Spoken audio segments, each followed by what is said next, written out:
Hello everybody and welcome to Slipstream. So this is a 90s flavored racing game inspired by such classics as things you've probably played before. I don't know about you, but I grew up playing a lot of games on the Super Nintendo, including the original Mario Kart, as well as I spent a lot of time in arcades, specifically going across the water from Vancouver to Vancouver Island to go visit my grandma, and on those boats they had arcade machines, and those included many games from the 90s classics, two of my favorites being San Francisco Rush and Rush 2049, as well as a myriad of other classics that you've probably seen before. This game is inspired by all of them, as well as taking a large amount of inspiration from the recent surge in popularity of synthwave visuals. You know, I think that at this point in the year 2022, I think that like the hype of synthwave as an aesthetic has maybe died down a bit, and it's just kind of where it should be now. I think that the people who like this stuff really like it, and everybody else just kind of forgot it existed. But that's fine, because I'm one of the people who really likes this stuff. I love this type of music, I love these types of visuals, and I also like that style of racing game. I was a really big fan of the recent release, or relatively recent release, Distance, when that released, with its kind of old school take on racing. I like things that go fast, and I like cars that go fast in a very arcadey format that doesn't worry about being too realistic, because the second you pump too much simulation in there, I kind of fall out. So before we actually dive into the game itself, I'm just going to run through like kind of the options that this game provides before we jump in. The main impetus for me actually covering the game now is they recently released on consoles, as well as put out a very large localization update, adding a bunch of other languages to the game. So now the game is supported in a number of new languages. So like I said, before we really dive in, I'm just going to kind of run through the feature set that this game has. It does have multiplayer, however, the multiplayer is limited to couch co-op. That being said, I was looking through the forums and found a few people commenting that it works quite well on Steam Play Together, so you can play with other friends via Steam Remote Play, which is good, and that's probably better due to one thing that's a little further down here. If we go down to the settings menu and hit X to confirm and jump in, you can actually turn down the game speed. So even if you're having some desyncing issues, you could lower the game speed for online play and fix that a little bit. So it's not something that I want to run through, because I don't see very well, and I do like high-speed racing games, but because I don't see very well, it can be a little bit difficult for me sometimes to play these. I just want to shout out all of these features here. So, you know, you got your pretty standard full screen, you like your borderless window, like it is sprite based, so you have to increase the size of the sprites. It starts by default in a very alarmingly small window. It was like 480p when I first launched it, but with a little bit of tweaking, we were able to get it up to full screen, because this is running in borderless windowed at the size of my monitor, which is 1920 by 1080p. Of course, you know, there's video effects. You can turn on like this CRT kind of bending, or various screen effects. I'm going to leave all of those off just for clarity's sake of the video, because you want those sprites to look as crisp as possible. Of course, there's your music volumes, your analog dead zone if you're using a controller. I'm using this on a keyboard. Vibration for controller as well. Screen tilt and shake. Now, by default, this is left on medium, and you can go all the way up to strong, which is a little bit intense. I leave this on light because frankly, it made me dizzy on medium. Rival messages, they will shout at you while you're driving. Metric or Philistine, and then your game speed. So this is really interesting. You can actually slow down the speed of the game itself all the way down to 50%. I know of two other games that have this feature, and I think this is something that every single high-paced arcade game should have. Any bullet hell should have this. Any intense platformer should have this. It is one of the greatest accessibility features for this type of game. I'm going to leave it at maximum just for the sake of this video, but just I was playing at 75% recently, and it's lovely. So just please, more games need this feature, especially games that just go ludicrously fast. So now that we've run through the options menu, let's jump back in, and we're going to go into single player. So we're going to do a couple single races.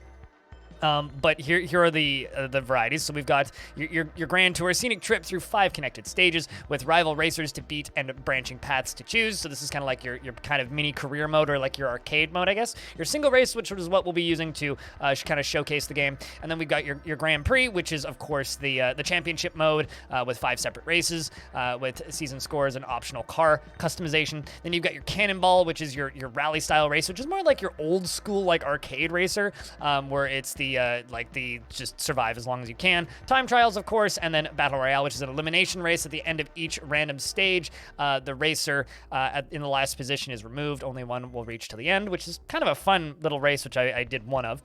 So if we jump into single race, we scroll down through here, you do have quite a number of tracks, and all of these tracks are available mirrored as well. So I think we're gonna start off with Resort Islands, because out of all of these, this one kind of stands out to me as like not too difficult for me to just kind of showcase the game, but also has a very, very nice aesthetic to it. So let's jump into this.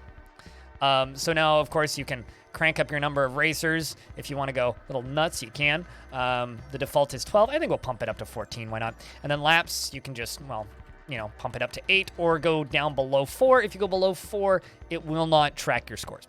And then your starting position, which you can set to random, or you can set your starting position wherever you want. Of course, you know, if you're playing, you know, your Grand Prix mode or your career mode, then that will be preset. And then version, those are the versions for the tracks. Of course, if you go in reverse, trophies will be disabled, which is your achievements or whatever.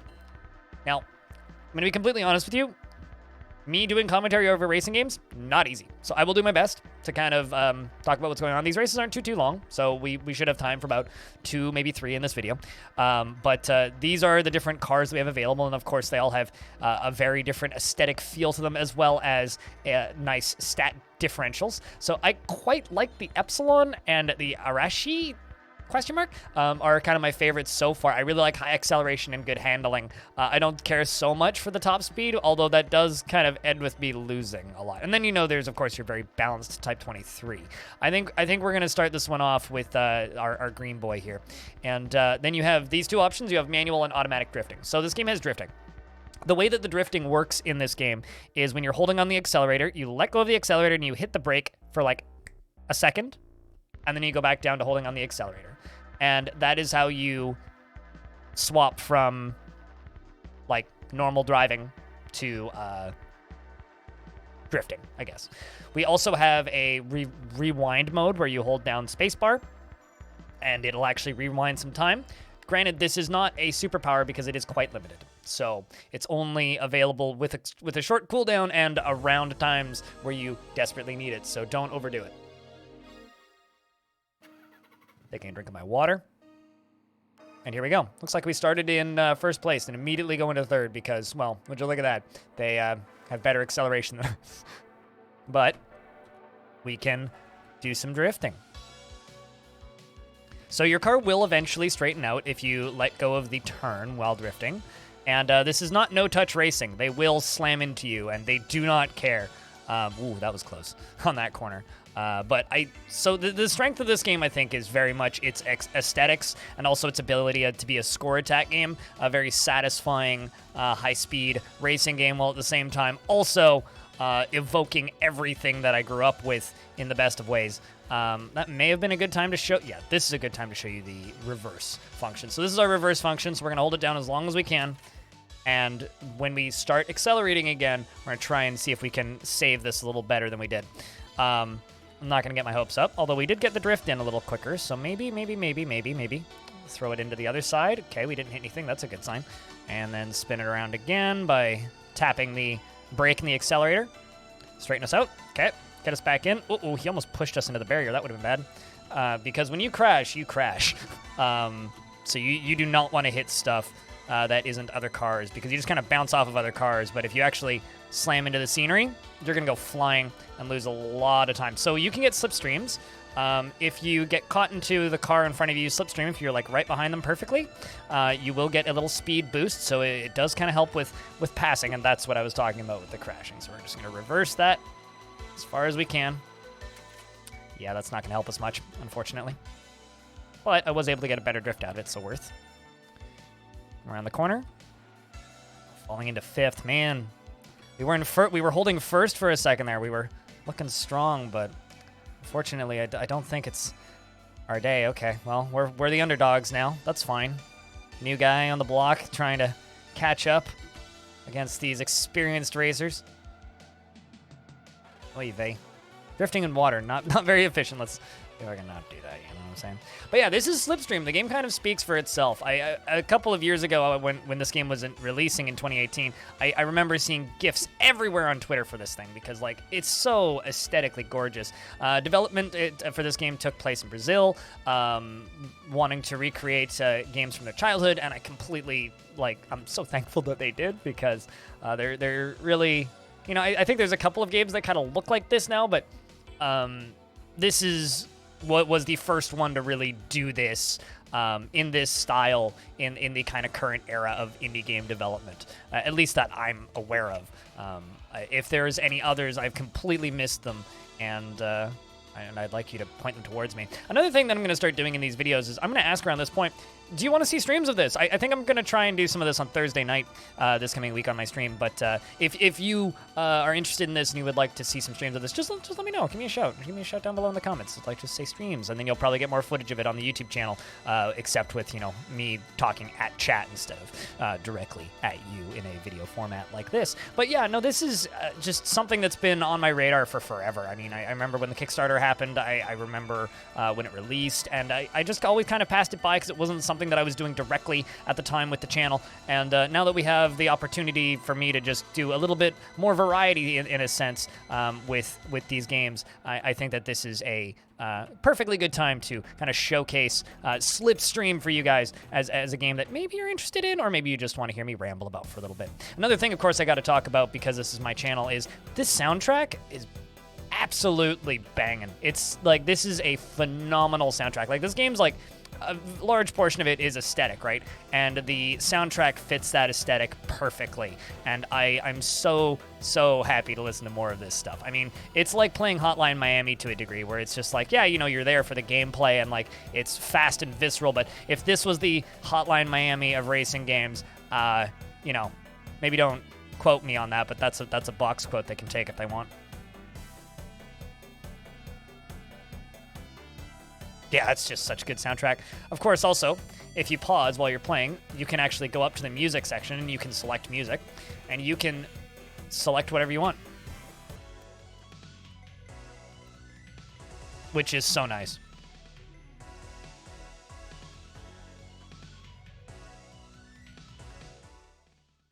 Seventh place, terrible, but we'll take it. We'll take it. So I will show you guys another 2 more tracks here, but I think we're just gonna do one lap at a time, just for the sake of time and my own sanity. So let's dive into single player up here and just go to single race. And let's go down to, which one do I want to do? How about Oil Ocean? Another one with kind of a watery theme. We're just going to do 2 laps of this. And I think we'll play the default car, the Type 23 for this one. We'll go into manual drifting and we'll keep everything on medium.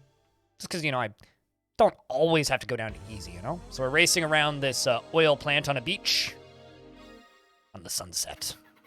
2, 1, beam on. And once again, the game started us in P1, and we lose it immediately. It's okay. We do have a better overall speed on this car, but the handling isn't as good. So watch me slam into way more walls. So far, so good, actually.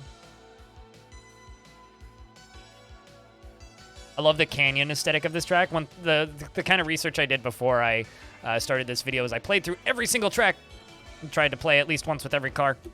I love it when you get a way out of a mistake and then you make the same mistake the second time. Big double thumbs up there for streamer quality or YouTuber quality. Am I a YouTuber? Oh God. I do have to say a big thank you, though, to everybody who has come onto the channel over the past couple of weeks.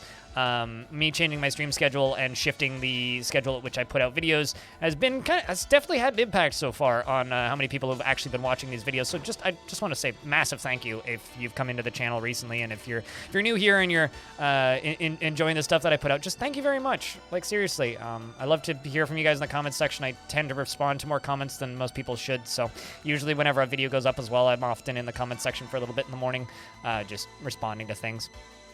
So if you ever have any questions about me or the videos or the game itself, or just want to say hi, give me a shout. I'd love to hear from you. And as well, I've had a handful of people ask me about interviews recently. And this just kind of goes out to any developers. If you made a game that you see in one of my videos and you want to talk to me, I've put out several full-length documentary-style videos about games and the developers who make them. So if that's something you'd be interested in, give me a shout. My email's not too hard to find. It's pinned on my Twitter. Zoom.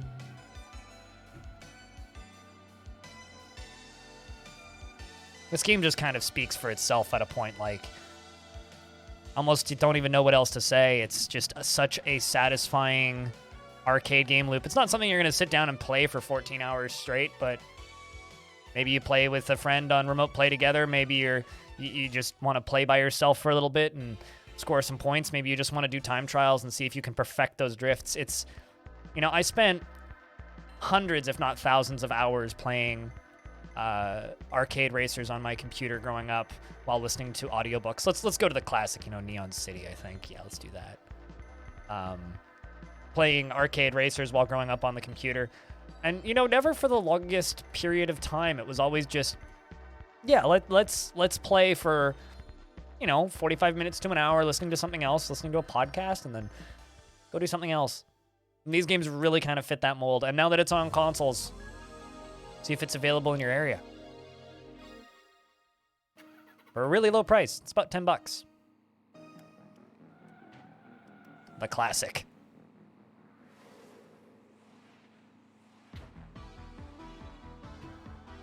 Shoutouts to the jams.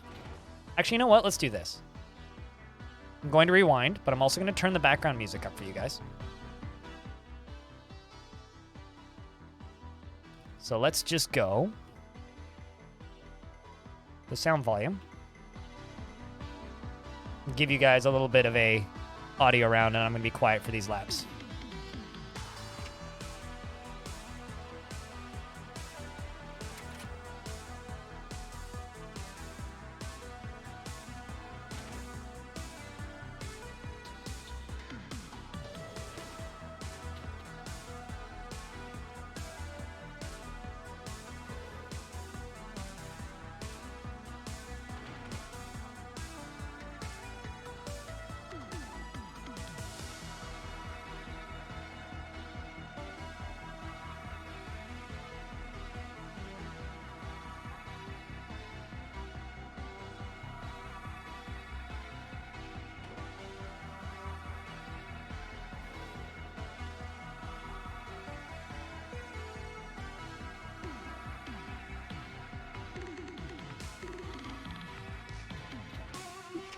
So good.